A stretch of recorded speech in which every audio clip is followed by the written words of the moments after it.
ये आकाशवाणी है। अब आप लवलीन निगम से समाचार सुनिए।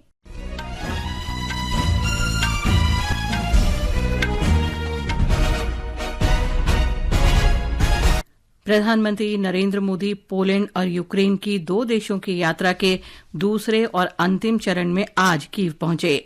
प्रधानमंत्री ट्रेन से पोलैंड से कीव पहुंचे। यूक्रेन की राजधानी पहुंचने पर प्रवासी भारतीयों ने प्रधानमंत्री का स्वागत किया। प्रधानमंत्री नरेंद्र मोदी और यूक्रेन के राष्ट्रपति व्लादिमीर ज़ेलेंस्की ने मार्टिरोलोजिस्ट प्रदर्शनी में बच्चों की स्मृति का सम्मान किया। इससे पहले श्री मोदी ने कीव में गांधी प्रतिमा पर पुष्पांजलि अर्पित की। 1992 में यूक्रेन के साथ कूटनीतिक संबंध स्थापित होने के बाद से किसी भारतीय प्रधानमंत्री की यूक्रेन की ये पहली यात्रा है। श्री मोदी और श्री ज़ेलेंस्की आर्थिक से लेकर व्यापार सहित द्विपक्षीय संबंधों के सभी पहलुओं पर विचार विमर्श करेंगे। इसमें कृषि, बुनियादी ढांचा, स्वास्थ्य और शिक्षा, औषधि, रक्षा, संस्कृति और दोनों देशों के लोगों के बीच संबंध शामिल हैं। प्रधानमंत्री की यात्रा यूक्रेन में जारी संघर्ष की पृष्ठभूमि में हो रही है। भारत ने हमेशा युद्ध का कूटनीति और बातचीत के जरिए हल करने पर जोर दिया है। श्री मोदी की ऐतिहासिक यूक्रेन यात्रा से द्विपक्षीय संबंधों को बढ़ावा मिलने की उम्मीद है। संयुक्त राष्ट्र महासचिव एंटोनियो गुतेरेश ने आशा व्यक्त की है कि प्रधानमंत्री नरेंद्र मोदी की यूक्रेन यात्रा संघर्ष समाप्त करने में योगदान देगी। महासचिव के प्रवक्ता स्टीफन दुजारिक ने प्रधानमंत्री मोदी की यूक्रेन यात्रा के बारे में कहा कि इस यात्रा से यूक्रेन संघर्ष समाप्त होने की संभावना है। रक्षा मंत्री राजनाथ सिंह ने कहा है कि भारत और संयुक्त राज्य अमेरिका स्वाभाविक सहयोगी हैं और साथ मिलकर वे दुनिया में शांति, समृद्धि और स्थिरता सुनिश्चित कर सकते हैं। वाशिंगटन डीसी में प्रवासी भारतीयों को संबोधित करते हुए उन्होंने इस बात पर जोर दिया कि भारत और अमेरिका का मजबूत साझेदार बनना तय है और ये सहयोग बढ़ रहा है। भारतीय अर्थव्यवस्था के लिए विकास की संभावनाओं पर प्रकाश डालते हुए श्री सिंह ने कहा कि देश 2027 तक तीसरी सबसे बड़ी अर्थव्यवस्था बन जाएगा। रक्षा निर्यात के बारे में श्री राजनाथ सिंह ने कहा कि वे अब 21,000 करोड़ रुपए तक पहुंच गए हैं।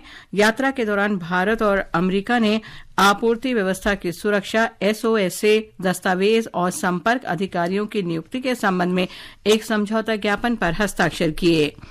श्री सिंह ने अपने अमेरिकी समकक्ष के साथ द्विपक्षीय बैठक भी करेंगे।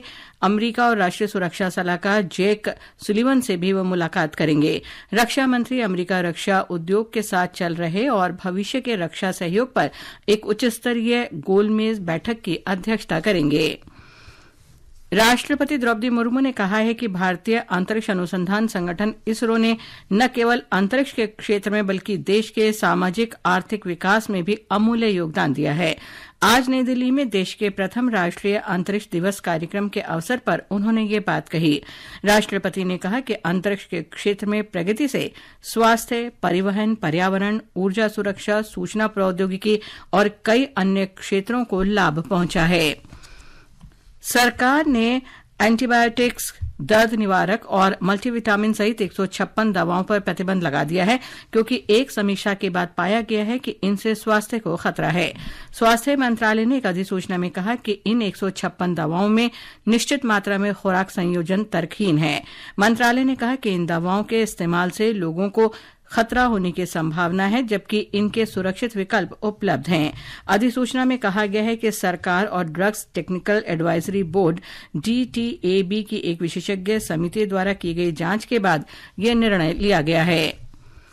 पश्चिम बंगाल में आरजीकर अस्पताल दुष्कर्म और हत्या मामले में गिरफ्तार संजय राय को आज कोलकाता की सियालदह अदालत ने 14 दिन की जेल हिरासत में भेज दिया। इससे पहले कोलकाता पुलिस ने गिरफ्तारी के बाद उन्हें 14 दिन की पुलिस हिरासत दी थी। अमेरिका के उपराष्ट्रपति कमला हैरिस ने 2024 के राष्ट्रपति चुनाव के लिए डेमोक्रेटिक पार्टी का उम्मीदवार बनना स्वीकार कर लिया है। वे रिपब्लिकन पार्टी के डोनाल्ड ट्रंप के स्थान पर चुनाव खिलाफ लड़ेंगी।